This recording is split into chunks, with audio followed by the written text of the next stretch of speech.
It's every Celtic fan's dream to have the chance to run out at Celtic Park and play for their team. Over the years, many Celtic players have had extremely memorable debuts. Sometimes it's for positive reasons, but other times these were actually moments that they would probably prefer to forget. This podcast tells some of these debut stories. When it comes to disastrous first appearance in the hoops, there's no shortage of examples. For some of these players, their debut was an event from which they never recovered. Others very much went on to earn forgiveness. Perhaps the most infamous Celtic debut came in 1981. Willie Garner was a defender who was recruited from Aberdeen in July of that year. Garner made his Celtic bow versus St Mirren in the League Cup in August. The Celts went on to lose 3-1 in this match, which is one reason enough for it to be a poor debut. However, the main problem for Willie Garner was that he scored 2 own goals as part of this. In the end, he played only a very few games for the club and moved on a year later. However, despite this, Garner was still a Celtic fan and said he loved the chance to get to pull on the hoops. Another player whose debut was similar to Garner's experience was Frank Monroe.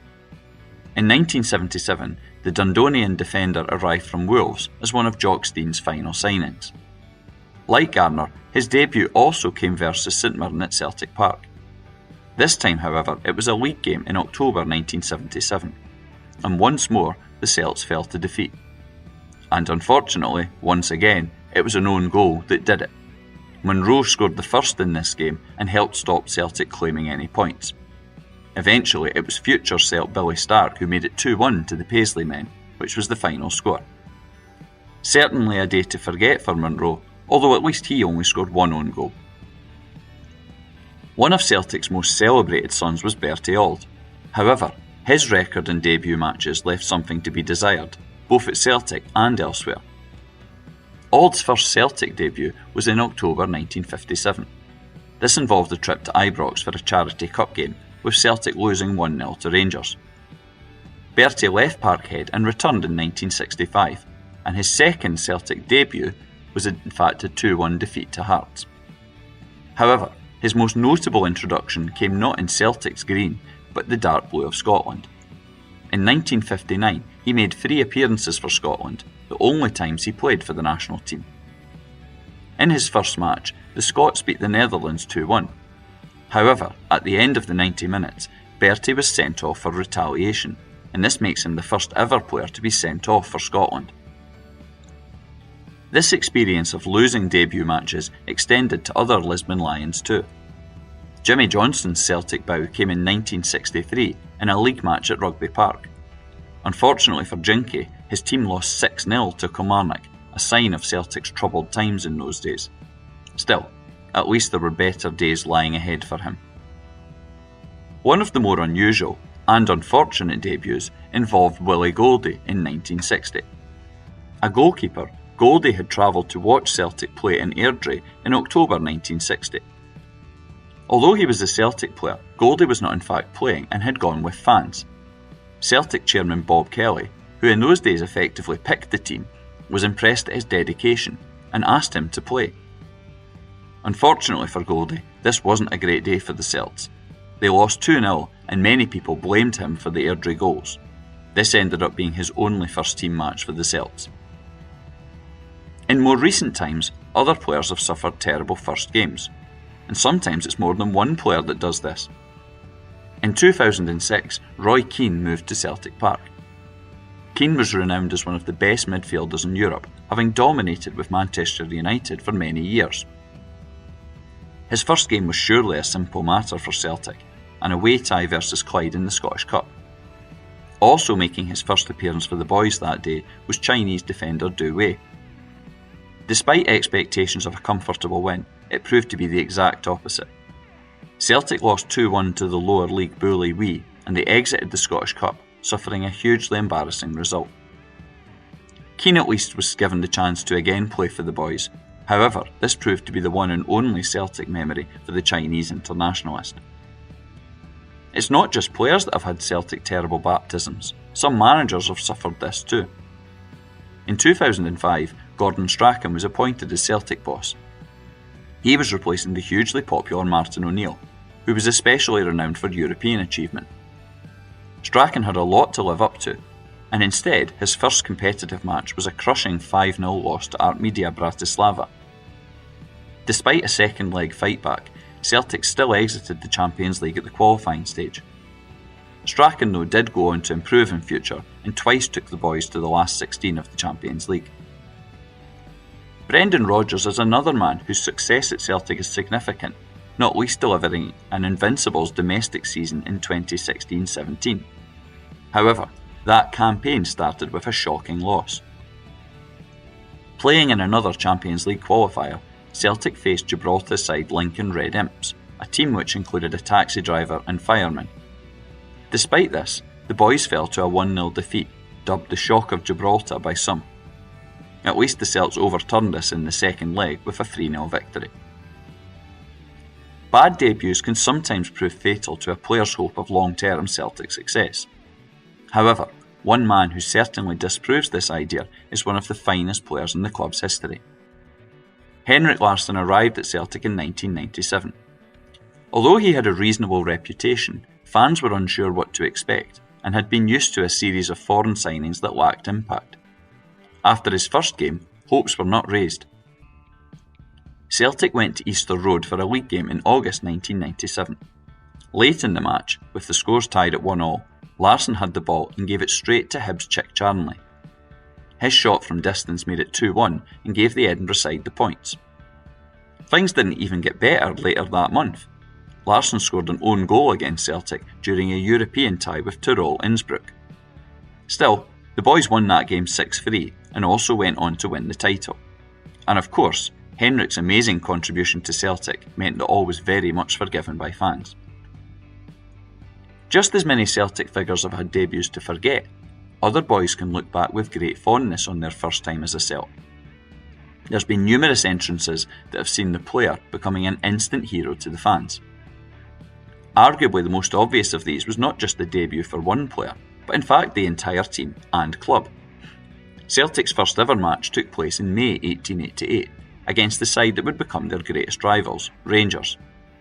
By full time, there was numerous reasons to celebrate and some special memories created for individual players. A 5-2 victory for Celtic over any Rangers is always to be cheered. Furthermore, Neil McCallum wrote his name into Celtic folklore when he scored the first ever goal for the club. And not only that, but Tom Maley, brother of legendary manager Willie Maley, also got the boys' first ever hat-trick. In fact, scoring a hat-trick in your first game for the boys is a great moment, and it's been done more often than you might think. David McLean did this in 1907 as Celtic eased past Port Glasgow Athletic in a league game. Tommy McInally emulated this in 1919 when the boys beat Clydebank. 5 years later there was another treble as Willie Fleming did the same in a comfortable win over Kilmarnock. And in more recent times, Kyogo Furuhashi took home the match ball against Dundee in 2021. Many other players have found the net on their first Celtic bout, and some of these moments particularly stand out. Just as there's been hat-tricks, so too have double goal celebrations taken place. Phil O'Donnell arrived at Celtic Park in 1994 as the club's then transfer record signing. In his first game in the Hoops, his 2 goals gave the Celts victory over Partick Thistle at Firhill. Despite being a defender, Ramon Vega also managed a first game double as Celtic beat Aberdeen 6-0 in December 2000, and Tony Watt did the same against Motherwell in 2012. Even scoring once for the Celts is a great achievement, and some single debut goals are especially celebrated. George Cadetti's 1996 introduction was as part of a fantastic 5-0 victory over Aberdeen. Cadetti came on as a substitute and scored the 5th goal. So loud was the Celtic Park roar that greeted this that the Radio 5 live commentary had to go off air for a period.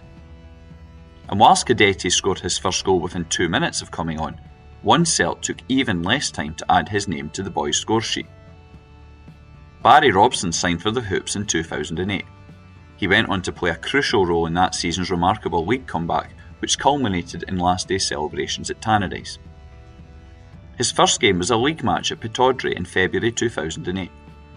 In the second half, with Celtic already 4-1 up, he came onto the park.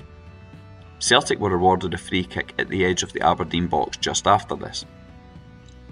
Having been on the park for only seconds, and with his very first Celtic touch, he got his first goal. And for Jack Aitchison, May 2016 was a time never to be forgotten. He became Celtic's youngest ever player when he came on against Motherwell in the final game of the season. This was a day of celebration as it was Trophy Day at Celtic Park, and in a comprehensive 7-0 victory for the boys, Aitchison capped the entire day by scoring when he'd only been on the park for a minute. Sometimes it's more than one player that gets to celebrate his debut with a goal. In February 2015, Stuart Armstrong and Gary Mackay-Steven both arrived from Dundee United.